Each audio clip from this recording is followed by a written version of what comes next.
One of the biggest mistakes new KDP authors make is choosing keywords that nobody's searching for, or worse, keywords that are way too competitive. That's why I use Publisher Rocket. It tells me what people are actually typing into Amazon before I hit publish. Let me show you how easy this is. I'll search my book idea or niche inside Rocket's keyword search tool. Right away, I see how many times that exact phrase is searched each month, how competitive it is, and how much money books with that keyword are making.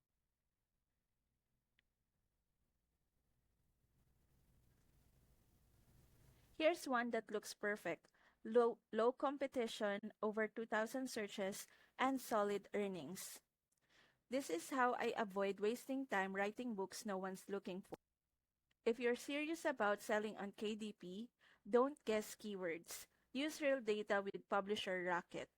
Click the link in the description to check it out. It's a one-time tool that keeps paying off with every book you publish.